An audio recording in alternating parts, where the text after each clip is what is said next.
Alors génial, on va pouvoir commencer. Donc aujourd'hui, on va parler des recrutements utilisateurs. Et donc, Chloé, je te remercie d'avoir accepté l'invitation. On aura Anaïs qui va nous Avec plaisir. rejoindre tout à l'heure. Alors, je vais te laisser te présenter. Juste avant ça, bon, il y a quelques personnes qui sont là. N'hésitez pas à poser vos questions si vous le souhaitez. Vous avez la main pour, euh, pour dire que vous souhaitez prendre la parole. Et puis, bah, vous nous viendrez nous expliquer un petit peu ce qui vous turlupine.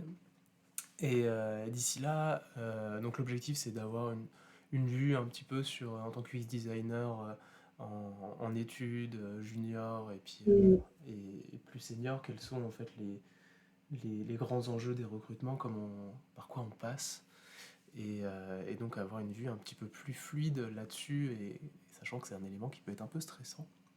Carrément, ouais, carrément. Mm. Après, bah, pour tout ce qui sera vraiment recrutement à proprement parler, je parlerai de mon expérience bien évidemment, mais Mm. là, donc, pour me présenter, donc, Chloé Didion, je suis actuellement UX Researcher chez Testapic. Testapic qui est un leader du test utilisateur à distance en asynchrone, c'est-à-dire qu'il y a des clients qui contactent Testapic pour faire tester des choses, sur leur site, alors c'est vraiment sur des sujets assez larges. Et moi, mon rôle, ça va être de créer le protocole, de test, d'affecter des utilisateurs, donc on a tout un panel, pour faire ça et derrière d'analyser les retours et d'en faire des recommandations, aux clients. Donc c'est une boîte que j'ai rejoint il y a un mois après donc avoir repris mes études il y a un an et demi pour devenir UX designer. Puisque donc j'ai fait l'école multimédia, bien évidemment, puisqu'avant ça, moi j'ai travaillé dans le spectacle vivant pendant plusieurs années. J'étais plutôt à la com, un secteur qui est assez passionnant, mais qui est aussi très compliqué et qui a beaucoup de retard sur beaucoup de sujets.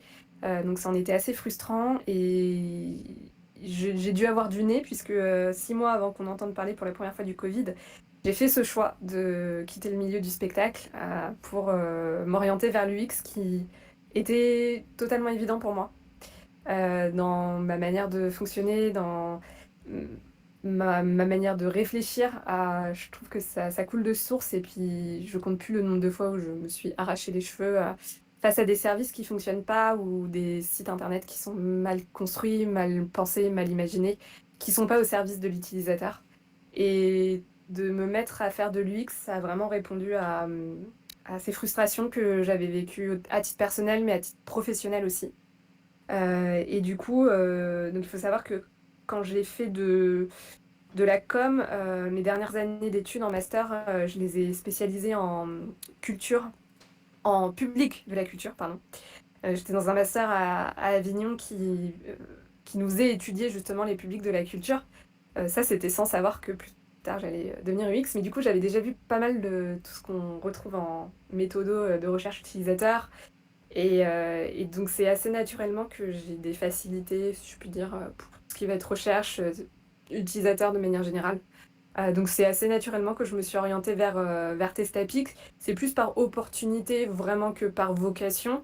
Mais je trouve ça intéressant de me professionnaliser et de prendre de l'expérience en recherche utilisateur, pour plus tard justement avoir un gros bagage qui me permettra d'être une bonne UX. Donc voilà pour la présentation un petit peu longue. Il n'y a pas de souci, en tout cas c'est très clair, merci.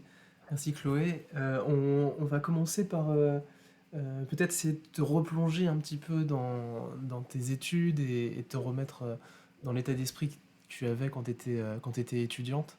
Euh, Qu'est-ce qui, à ce moment-là, était selon toi crucial sur la prise de connaissance que tu as eue sur le recrutement des utilisateurs? Est-ce qu'il y a eu un moment où tu as pris conscience d'une certaine chose pour te permettre d'aller plus facilement recruter des gens? Est-ce que tu as eu un... Bah, disons que quand j'ai été confrontée, puisque ça a été le cas quasiment chaque semaine, en fait, on avait cours, il fallait sur des projets qu'on recrute des utilisateurs, enfin pas chaque semaine, mais quand même assez régulièrement. En fait, ce qui ressortait assez, naturellement de moi, c'est toutes mes expériences de job étudiant où, c'est bête, mais je devais solliciter des personnes dans la rue parce que je faisais de la distribution de flyers. J'ai fait beaucoup de passations de questionnaires aussi dans des cinémas ou des choses comme ça et en fait, je me suis rendu compte que c'est des choses, qui m'ont donné la facilité d'aller vers les gens, sans trop me poser de questions. Parce que ça peut beaucoup effrayer de solliciter des personnes. On a l'impression de les déranger, on a l'impression qu'ils vont refuser. Mais en fait, c'est je vais pas dire que c'était devenu, heu, automatique, mais j'ai eu moins de pression peut-être que d'autres personnes, de par tous ces petits jobs étudiants que j'ai pu faire où il fallait déjà que je sollicite des personnes dans la vraie vie. Donc je me suis beaucoup appuyée sur cette aisance que j'avais à, bah, c'est ça, solliciter des personnes. Après j'ai pas de recette, miracle, ça dépend vraiment du contexte, du projet, mais il faut pas hésiter à passer par, déjà les personnes qu'on connaît et c'est souvent du bouche à oreille qui fonctionne, pas mal aussi et quand il y a les moyens, c'est de passer par des systèmes, comme Testapi qui ont déjà des panels, constitués et où tout est déjà, hyper calé. Mais voilà et enfin je sais pas si on allait aller sur ce sujet-là, Pierre, mais Mhm. donc moi j'ai fait partie de la promo UX15, donc j'ai été diplômée en décembre dernier et le projet sur lequel, j'ai travaillé justement avec Anaïs qui va nous rejoindre, on était en binôme toutes les 2 dessus. C'était un projet pour les laboratoires, biocliniques, hem et en fait on a fait du guérilla en fait pour recruter des utilisateurs. On a profité du contexte sanitaire, à savoir des gens qui font la queue devant des laboratoires pour aller, pour aller les solliciter. Alors, ouais, ça demande, de mettre son ego de côté et de devenir un peu en mode, machine et juste d'aller voir chaque personne et de leur demander gentiment est-ce que ça les intéresse ou pas de répondre, à un questionnaire. Je sais que c'est pas évident pour tout le monde, mais en fait, tu te rends compte que personne va te manger et au pire, tu te prends un non et puis, bah, c'est pas grave. Heu, donc et nous, ça Mhm. a très bien fonctionné, justement, les gens s'ennuyaient, donc c'était pas mal pour eux de répondre à des questionnaires pendant qu'ils attendaient. Ça faisait déjà 1 heure qu'ils étaient dans la queue, donc c'était Mhm. une bonne méthode. Ouais, c'était intéressant cette manière de faire du guérilla que vous avez choisi. Alors, d'un côté, vous aviez le sujet qui était donc sur les laboratoires, et donc bah, c'était votre public. En plus, on était en plein Covid, donc C'est c'est vrai que clair. ça marchait plutôt bien.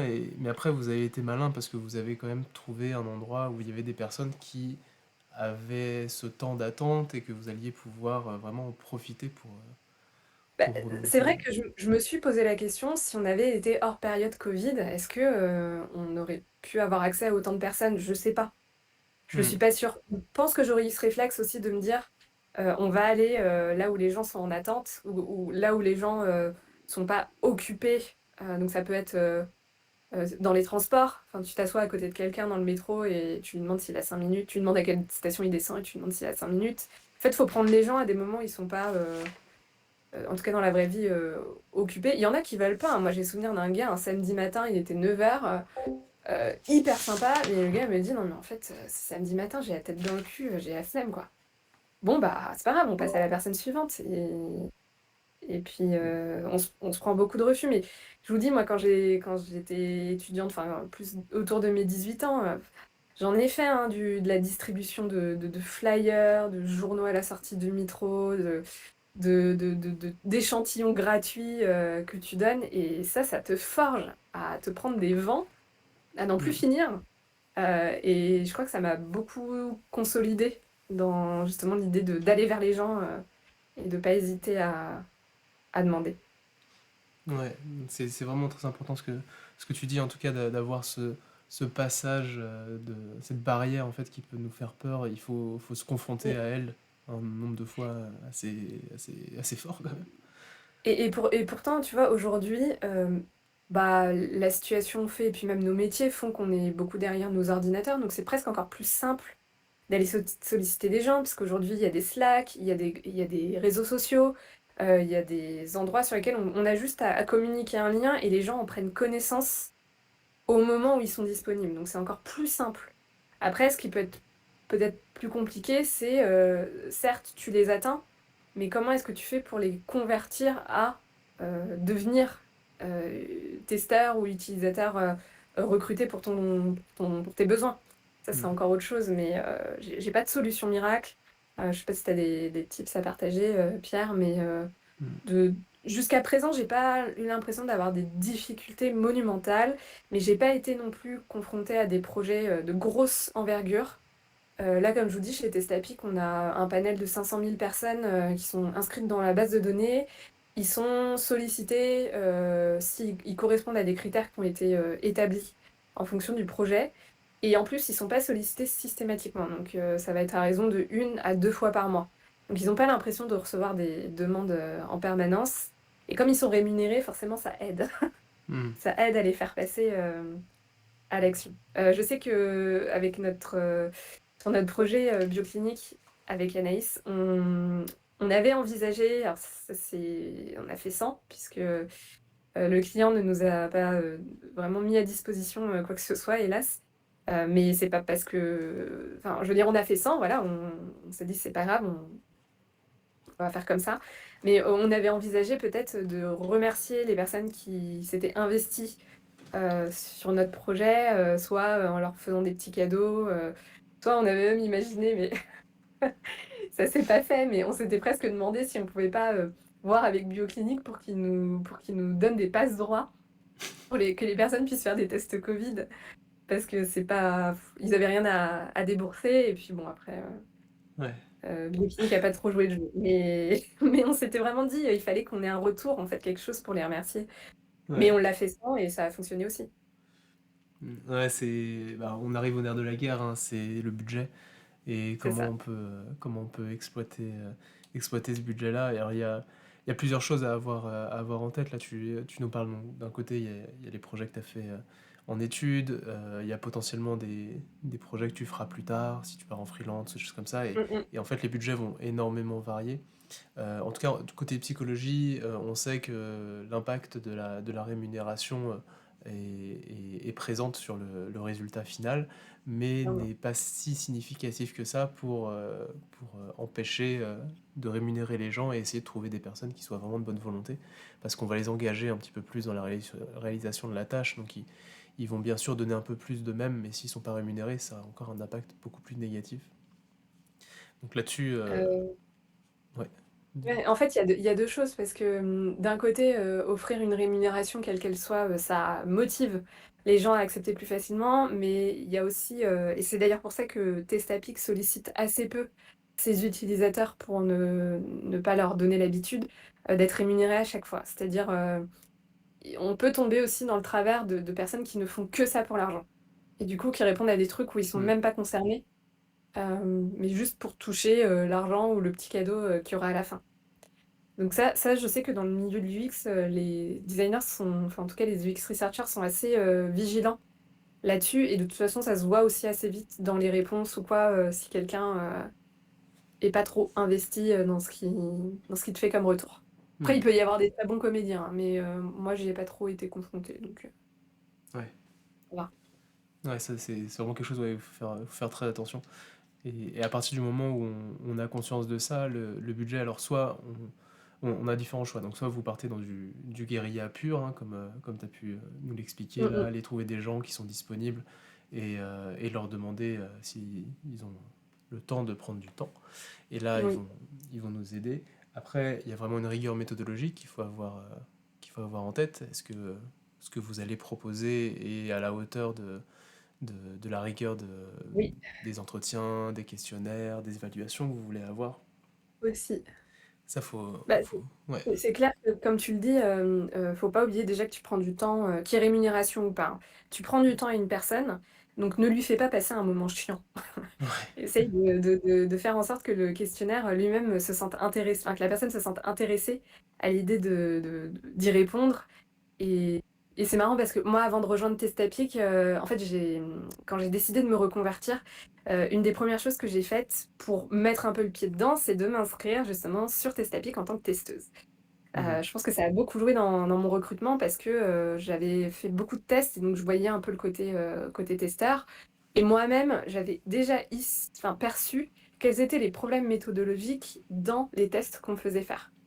Mm. Et il y a des fois où je trouvais ça mais chiant à mourir, la manière dont on me le demandait et maintenant que je suis de l'autre côté, bah, c'est marrant parce que je peux faire part justement de ces frustrations que j'ai eues en tant que testeuse et de dire, que, bah, ouais, mais là, on leur pose en fait, 3 fois la même question sous des formes différentes. Donc, la personne ne va peut-être pas aller, autant dans la finesse dans ses réponses.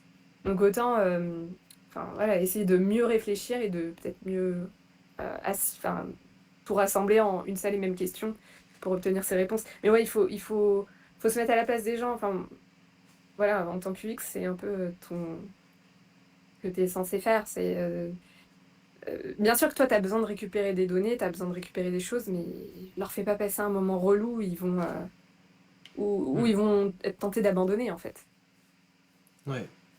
Ouais, c'est très important et ça arrive dès le recrutement, dès le moment où les personnes vont comprendre pourquoi ils vont être sollicités. Et là, c'est très important de commencer à injecter un peu d'émotion là-dedans, essayer de leur faire prendre conscience de ce qu'ils vont vivre, de l'intérêt qu'ils vont en ressortir, qui sera bien sûr plus fort de votre côté, hein. Vous allez toujours être ravis d'avoir un retour sur vos interfaces, d'avoir une prise de conscience plus fine des utilisateurs, mais eux-mêmes vont réfléchir à une thématique qu'ils n'ont pas forcément l'habitude de réfléchir. Ça peut vous paraître infime comme argument, mais ça a des fois un intérêt, surtout quand on est sur une balance en train de se dire bon, est-ce que je me fais chier avec mon téléphone à scroller dans mon réseau social ou est-ce que je vais échanger avec une personne et puis m'intéresser à un sujet que je n'avais Mmh. pas forcément en tête. Ouais, je vois que Sylvie veut prendre la parole, donc je vais lui Ouais, donner, la parole. Hop, je viens de te proposer de monter sur le stage, Sylvie. Bienvenue à toi, tu peux ouvrir ton micro. Ouais. si ça marche. Normalement, tu peux ouvrir le micro là, juste en bas au milieu de ton écran. Ouais. Voilà. Est-ce on t'entend de très, très loin, Sylvie.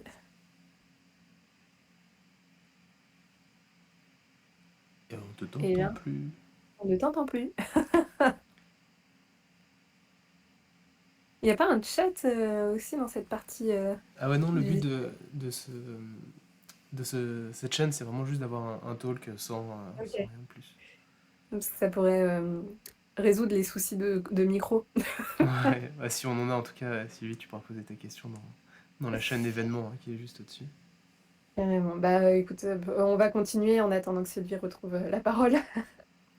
Mais voilà, enfin, en tout cas, enfin, pour répondre un peu dans la globalité, jusqu'à présent, j'ai jamais été confrontée à des gros soucis de recrutement. Je trouve que les gens sont assez, heu, à la recherche Hmm.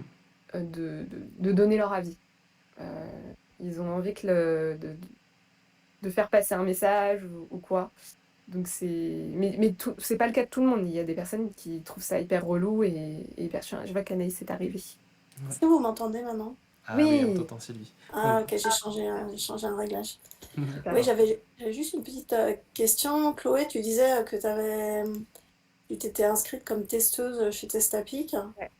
mais en fait, tu as pas ce critère où on te demande d'entrée de jeu? Est-ce que vous travaillez, enfin, je sais pas, quand tu fais participer à une étude marketing, on te demande si tu bosses dans le marketing Et ou bah, même voir ton conjoint? à l'époque, bah, je travaillais pas dans l'UX au moment où j'ai décidé de me reconvertir. Je faisais de la com dans le spectacle vivant. Donc Mmh. ça avait pas d'impact direct. Après, j'ai été hyper honnête avec eux, je leur ai dit, honnêtement, là, j'ai rempli des questionnaires, jusqu'à il y a encore quelques mois, et ils m'ont dit: «Non mais t'inquiète, on va te flaguer si on voit que tu es UX» et bon, en fait, je continue à recevoir même en ayant déjà rejoint, Testapic, je continue à recevoir des demandes, mais bon, voilà, ils peuvent pas tout gérer et puis, hem, moi, je suis pas contre, le fait de solliciter des UX pour répondre parfois à des tests ou à des questionnaires parce qu'ils ont aussi un regard à apporter. Je sais pas s'il y a quelqu'un qui veut me contredire, mais moi, je trouve que c'est pertinent. Ils ont justement une vision que enfin, parce que vraiment tout le monde peut avoir une vision différente, que tu sois UX ou pas. Et donc je pense que ça peut être intéressant, parfois d'avoir des personnes un peu plus spécialisées qui connaissent le sujet. C'est pas parce que, ton métier, c'est de réfléchir à l'expérience utilisateur que tu n'es pas toi-même client ou utilisateur d'un service. Donc tu peux aussi faire la part des choses et séparer les 2. Ouais, le plus important, c'est d'avoir vraiment conscience que la personne que tu as en face de toi est UX designer. Ce sera... Exactement. Salut Anaïs, Hello, Salut excusez-moi, Anaïs. je me joins un peu tard, mais j'étais en réunion.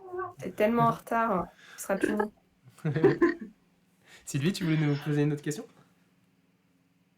Non, non, je vous remercie. Ok, pas de souci.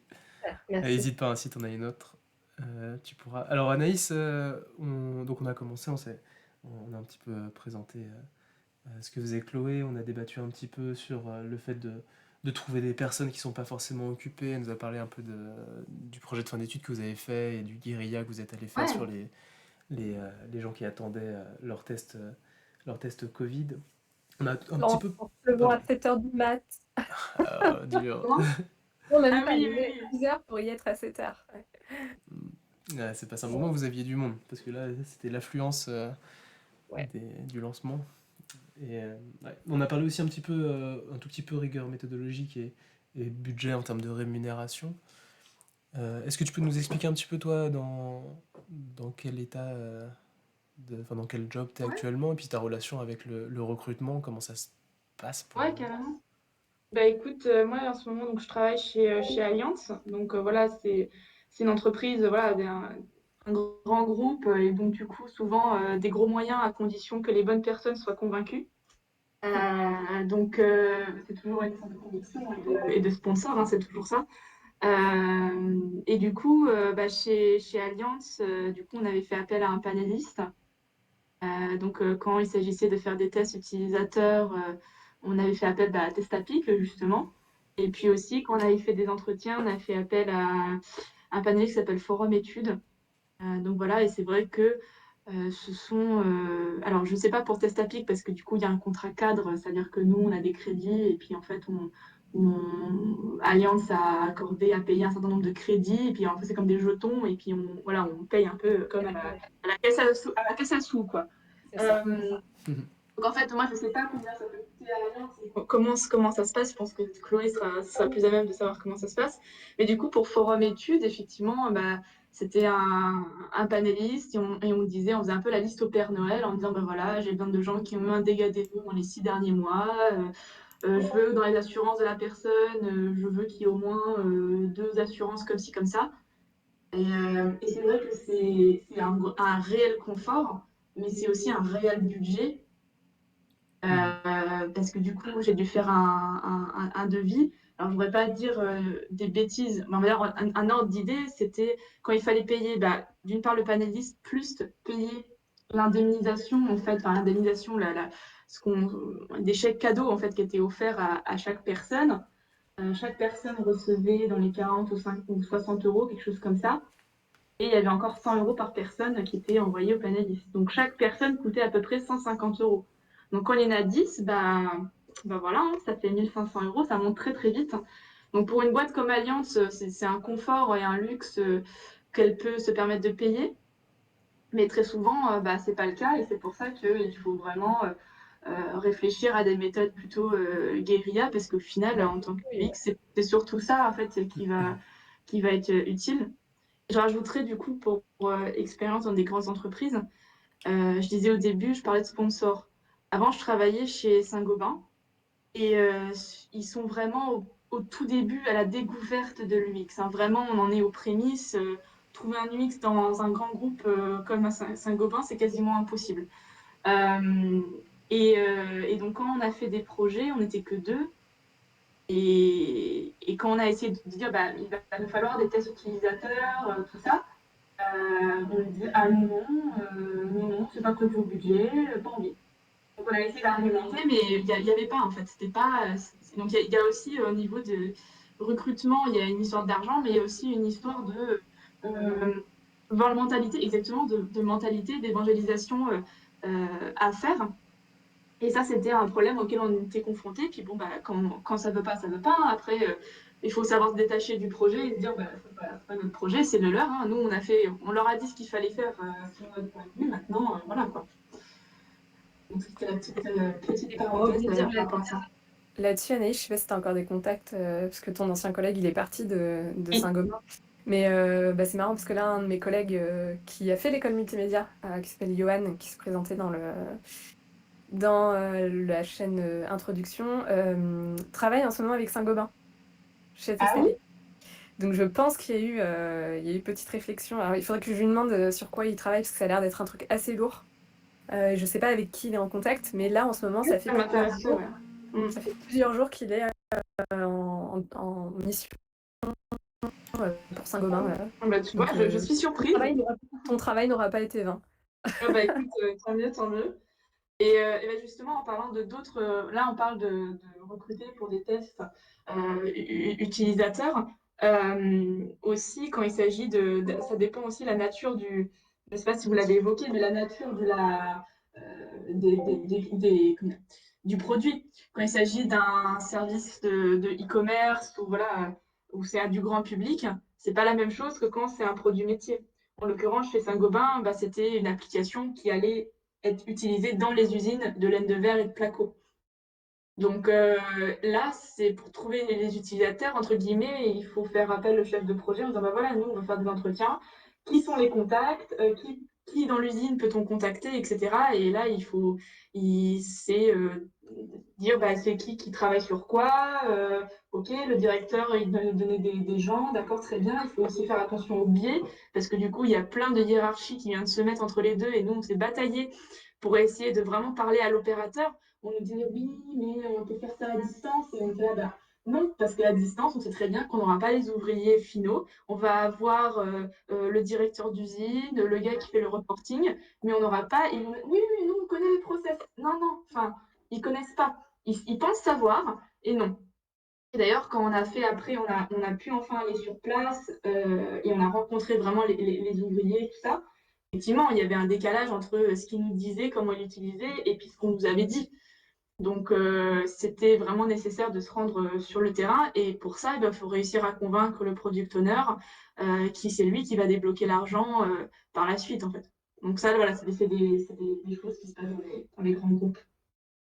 Et moi, j'avais une question, Anaïs. Est-ce que toi qui as eu l'expérience et de recruter en interne et de recruter en externe, c'est plutôt des customers, qu'est-ce que tu trouves qui est le plus simple à recruter en termes d'utilisateurs? Je dirais que c'est vraiment très différent. C'est-à-dire que quand on... Après, voilà, moi je connais dans les grands groupes, donc je sais pas comment ça pourrait être un- dans une plus petite entreprise, mais ce qui était difficile dans le grand groupe, c'est de savoir qui fait quoi et d'éviter les biais. Et en fait, c'était pas facile de forcément. Il y a toujours des gens qui veulent se mêler de tout. Voilà, parce qu'il y a un moment, en fait, il va y avoir toute une chaîne qui va se faire. Alors, c'est le chef de projet qui va contacter telle entité, qui va contacter et un tel et un tel. Et du coup, il y a tout le monde qui se rajoute au projet en cours de route. On est là, non, en fait, vous n'êtes pas dans le projet. Et tout le monde rajoute son grain de sel. Donc ça, c'est ce qui est pas évident, c'est ce côté hiérarchique. Maintenant, l'avantage, c'est que bah, au moins les choses avancent et on est sûr qu'à la fin, normalement, on devrait avoir du monde. Voilà, donc ça au moins c'est le côté un peu certain. Là où quand on est en mode guérilla, qu'on cherche du grand public, effectivement, on est confronté à ce truc de bah, il faut diversifier la population. Du coup, on en veut beaucoup, surtout pour du grand public. Souvent, enfin, l'avantage de l'interne dans un produit métier, c'est qu'on sait que bah, voilà, ça va être les ouvriers de telle usine, ça va être comment dire, filière marketing ou financière qui va l'utiliser, tout ça. Donc au moins, on peut cibler un peu plus.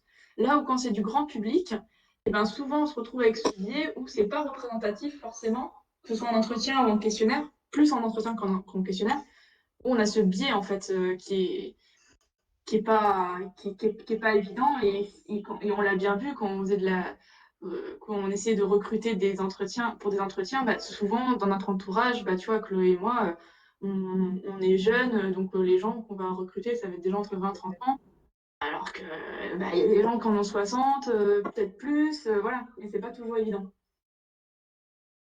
Ouais. Ouais, ouais, c'est assez vrai que on peut être aussi biaisé dans le choix des personnes si on se tourne vers son entourage et son réseau. Après, moi, ce que je disais, c'est qu'il n'y a pas vraiment de solution miracle, que c'est c'est un peu au cas par cas et que faut pas hésiter à faire de la guérilla et Mmh. de mettre les mains dans le cambouis. Mais je peux comprendre que sur certaines envergures de projet, c'est quand même plus confortable quand il y a quelqu'un qui est dédié au recrutement, et que ce soit pas l'UX qui en plus doit gérer derrière, les protocoles, de test, les protocoles de questionnaires, d'entretien, ou d'ateliers. Et ça du coup, ça me fait penser à, bah, quand on avait fait notre atelier pour Bioclinique, jusqu'à la dernière seconde, on était en galère de savoir qui venait vraiment. Ah oui, oui, c'était potentiellement, du coup, il fallait arranger l'atelier en se disant, bon, qu'on soit 6 ou 7 ou 5, et ben, faut que ça puisse fonctionner quand même, quoi. Du coup, voilà, Obligé c'est de dans l'autre sens que du coup qu'on fait. Ouais. Et c'était assez stressant, d'avoir à Oui, gérer cet aspect parce que, bah, déjà, il fallait qu'on monte, de nous-mêmes, des ateliers de toutes pièces, parce qu'à l'époque, on l'a fait en présentiel, on a eu on a eu, je sais pas 3 ou 4 changements dans les 24 heures ah ouais, ouais, ça a qu'on été le, préparait l'atelier. exactement, l'ascenseur émotionnel sur qui allait être là.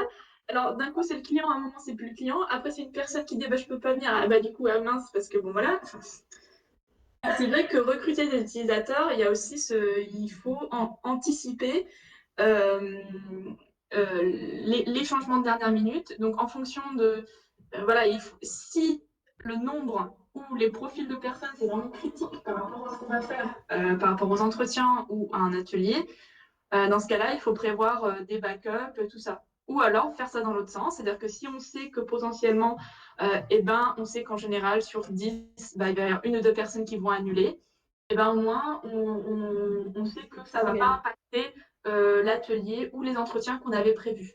Mmh, Voilà, c'est ça le truc. tout à fait. Je crois qu'il faut enfin, je sais pas si Pierre va confirmer, mais je pense qu'il faut toujours viser un peu plus haut que la cible minimale que tu avais prévue, au risque, enfin, on reste sur des humains, donc bah, l'humain, il est incertain.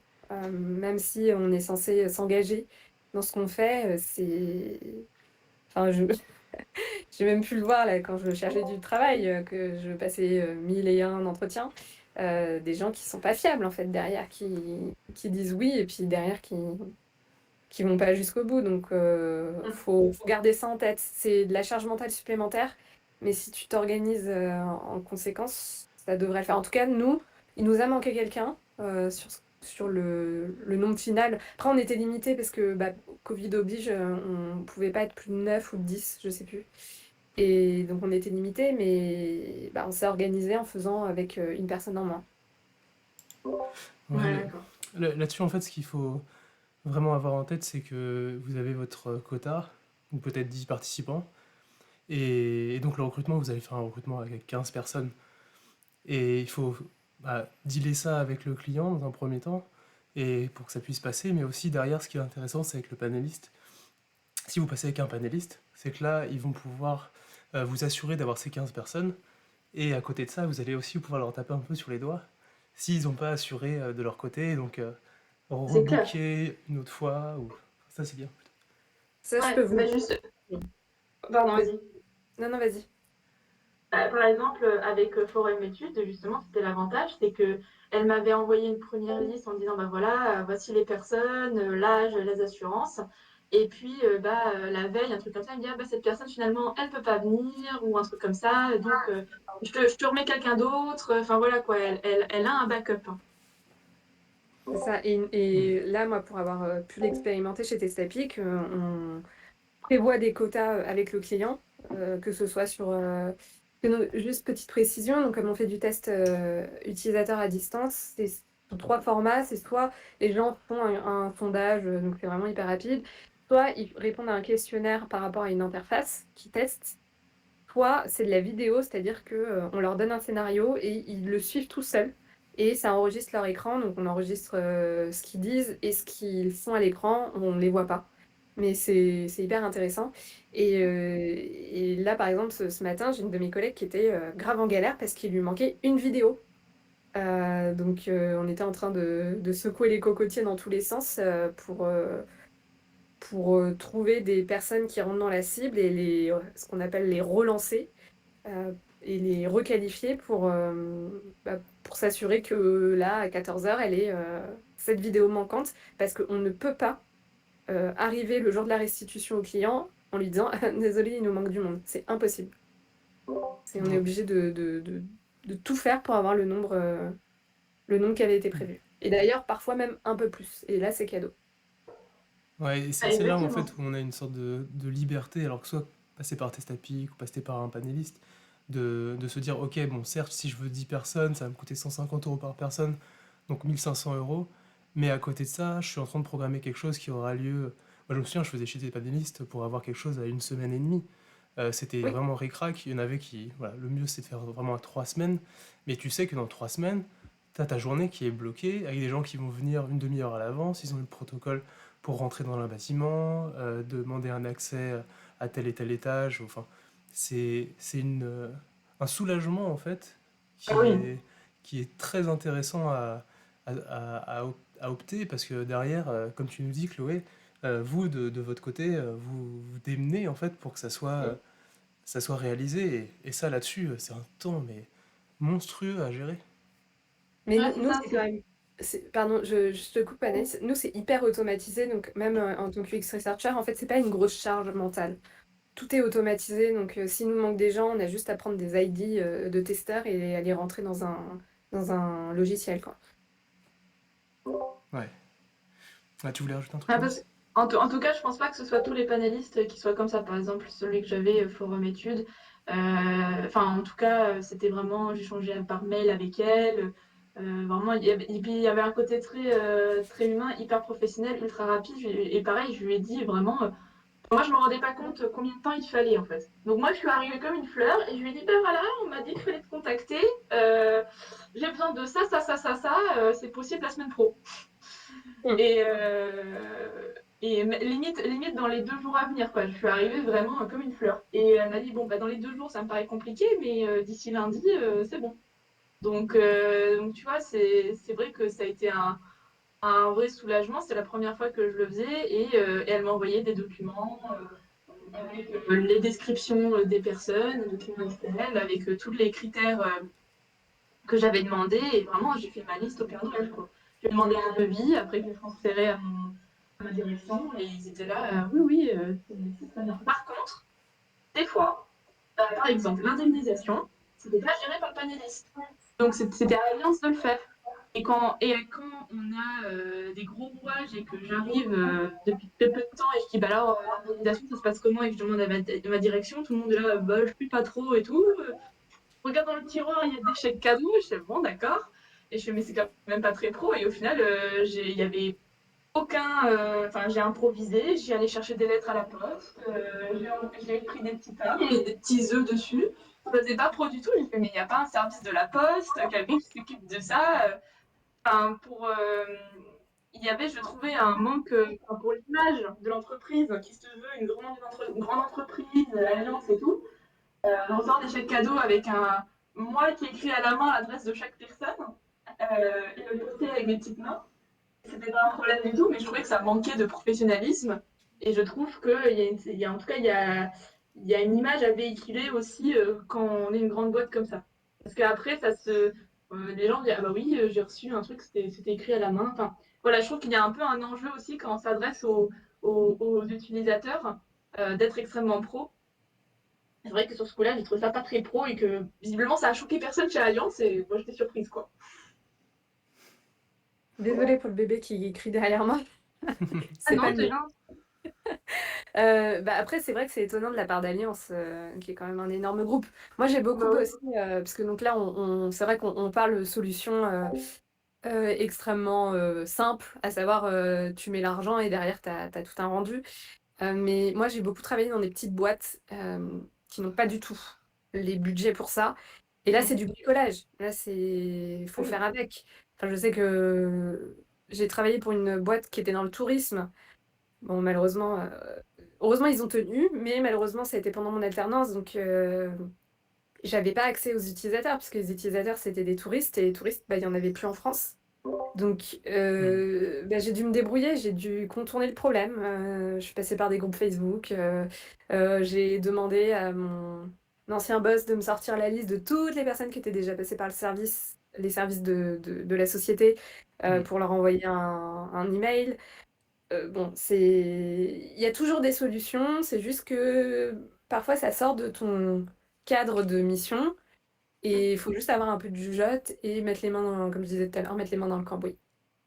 Donc, Exactement. ça dépend en fait Ouais. de l'expérience précédente que tu as eue. Moi, j'ai toujours beaucoup fait moi-même, donc ça me pose pas de problème. Mais par exemple, Anaïs, toi qui as beaucoup bossé dans des grands groupes, c'est pas trop ton, dans ton scope de mission d'avoir eu à gérer de A à Z ce genre de choses. Non, bah, en fait, le truc, c'est qu'on s'attend en fait à des gros moyens. Donc, effectivement, quand d'un coup, il n'y a plus rien, on se dit, mais qu'est-ce qui se passe?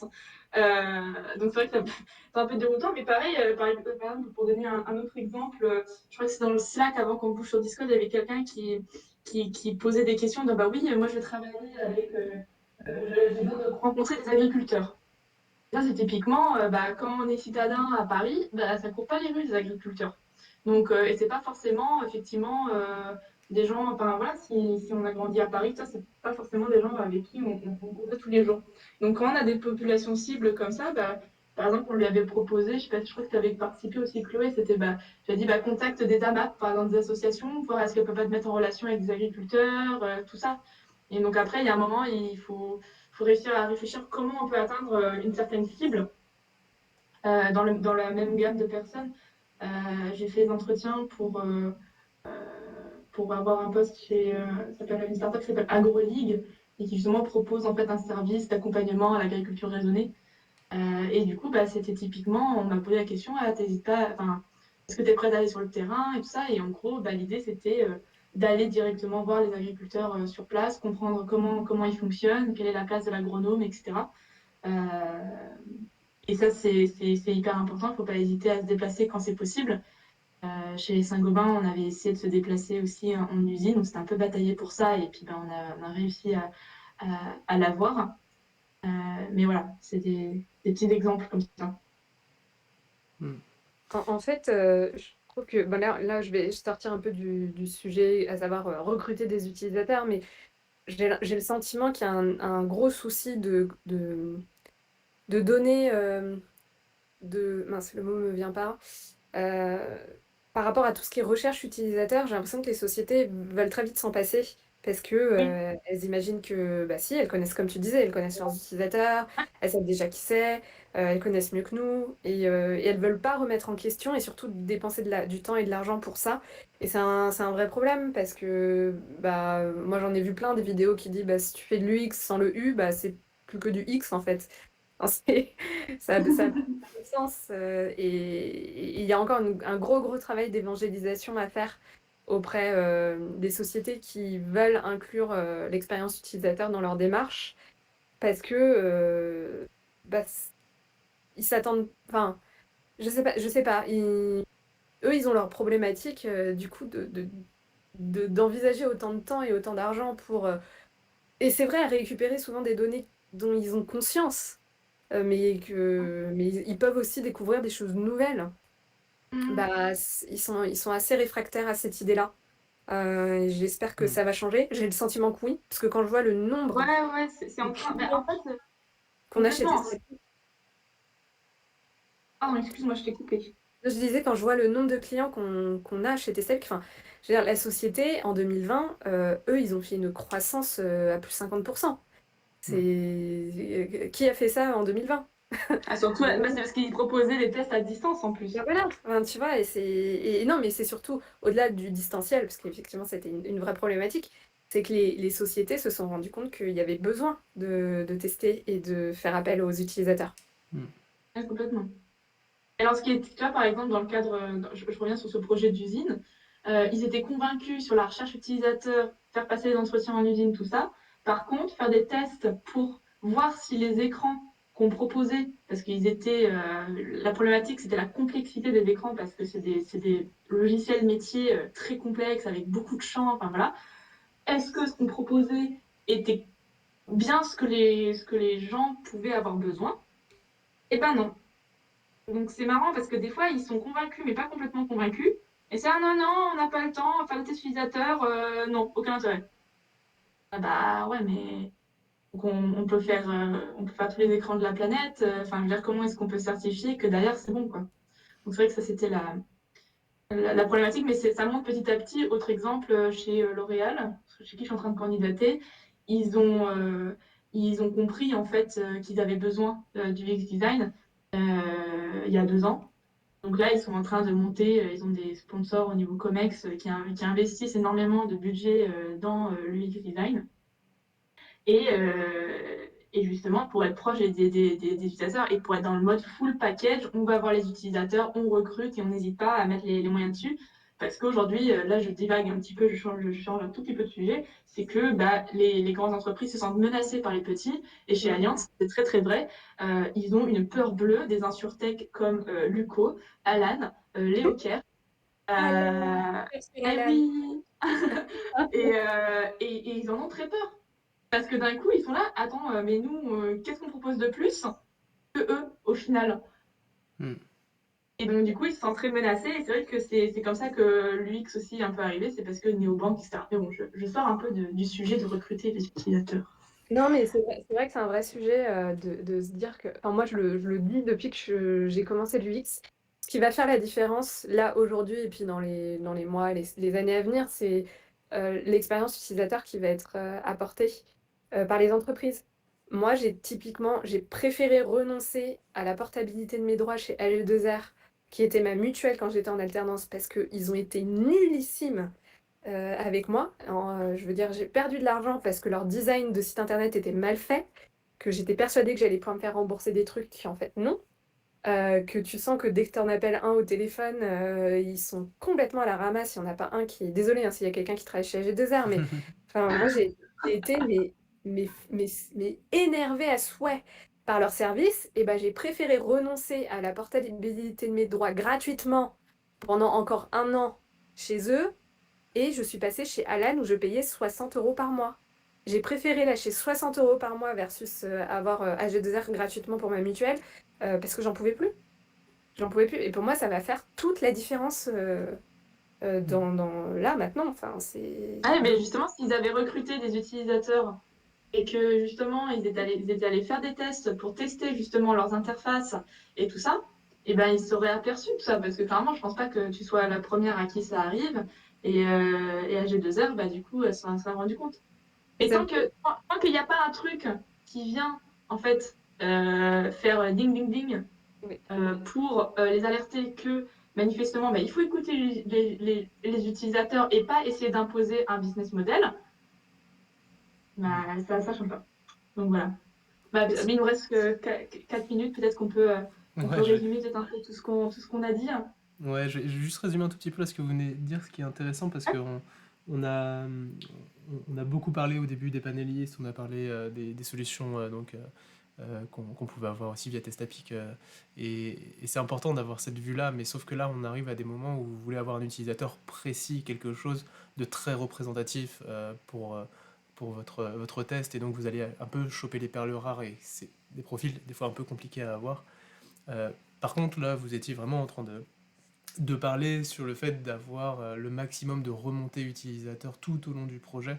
Et ça, c'est quelque chose qu'il faut vraiment avoir en tête, même si vous avez potentiellement votre entreprise qui ne va pas dans ce sens-là, vous, votre travail sera amélioré et vous proposerez des choses qui auront un retour sur investissement, parce qu'on parle que de ROI au-dessus de vos têtes, qui sera beaucoup plus fort. Donc n'hésitez pas à de temps en temps un peu sauter les barrières, aller faire du guérilla, voir ce que ça peut donner sur les itérations futures de vos interfaces, et essayer de tendre, au moins à minima, je vous le conseille, de tendre vers un club ambassadeur.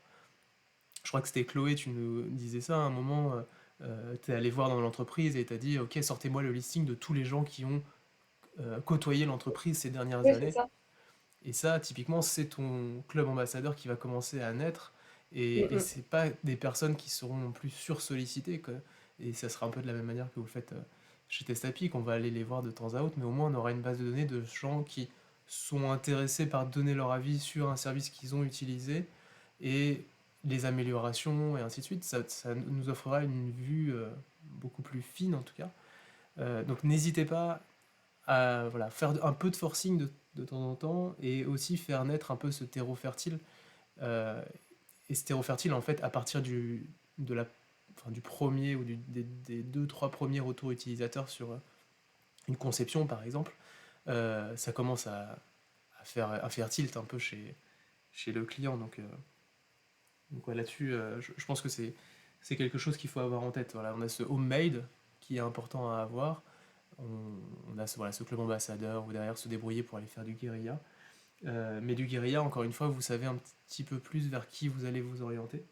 Et sinon, l'aspect panéliste et l'aspect un peu solution avec test à distance, comme vous pouvez le proposer, ça c'est quelque chose de très important.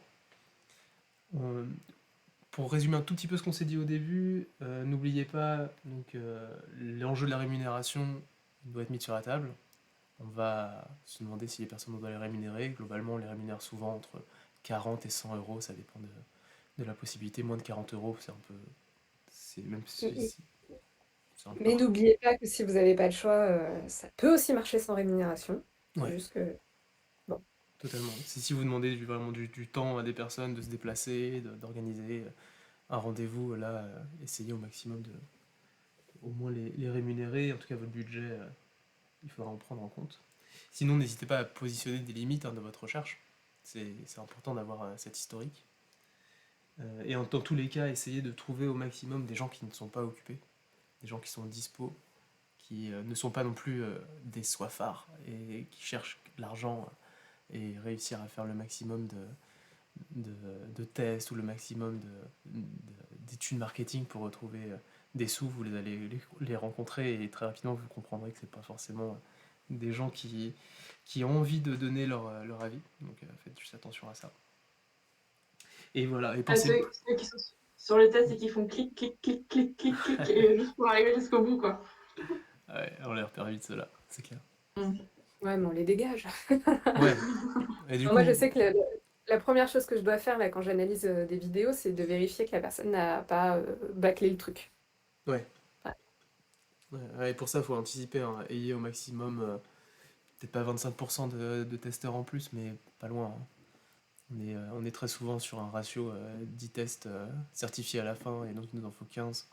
C'est quand même pas mal de monde en plus. Je vois que Benoît demande la parole, je viens de la Ouais. lui donner. Bienvenue à toi, Benoît. Oui, on entend? Oui. Ok, parfait. Je voulais savoir au niveau de la rémunération, en fait, parce que là, vous parlez d'argent, mais est-ce que ça peut être d'autres choses? Par exemple, je pense notamment à un projet style un peu start-up où on va créer un peu de storytelling. Est-ce que ça peut être la rémunération? Ça peut être de s'investir en fait dans le projet. Par exemple, après de proposer, imaginons, c'est une application, proposer des petites fonctionnalités tierces en plus, ou des choses comme ça, ou via la gamification. Un badge ou d'autres choses en fait qui sont autres que de l'argent en rémunération. Enfin, moi, je suis pour. Ok, Je sais vraiment. que toi, t'es pas pour? Ah si, si, moi au contraire, c'est-à-dire que il y a un moment, en fait, c'est plutôt souvent c'est le geste qui est important, montrer que remercier, en fait, c'est une manière de remercier, bah, t'as pris du temps, merci à toi, quoi. Et et matérialiser ce remerciement. C'est pour ça, je sais pas si tu étais là quand j'en parlais, mais Anaïs n'était pas encore arrivée, mais je disais que tu te souviens, Anaïs, qu'à un moment, on avait envisagé de demander à Bioclinique de voir s'ils pouvaient pas nous donner des laissez-passer pour faire des tests Covid pour nos participants. Oui, c'est vrai on s'était dit, parce que c'était vraiment le Saint Graal à ce moment-là, c'est pouvoir Ouais. faire des tests PCR et qu'il y avait des queues infernales et qu'on s'est dit, bah, si on peut faire un petit truc laisser passer et tout. Bon, au final, ça s'est pas fait, mais ça aurait pu. Et oui, c'est carrément, s'il n'y a pas les moyens de mettre de l'argent sur la table, ça peut être de proposer un avantage. Avant de rejoindre Testapic, j'ai travaillé en freelance pour Romain Dao du KKTOS Design Studio, qui est en train de lancer son académie liée au product design. Et je l'ai aidé pour tout ce qui est recherche utilisateur. Et on a quand même, on s'est entretenu avec une quarantaine d'utilisateurs, des entretiens assez longs. Et en fait, la contrepartie, c'est que ces personnes vont avoir accès à l'académie à un tarif totalement préférentiel. Genre, c'est du 60 ou 70% de réduction.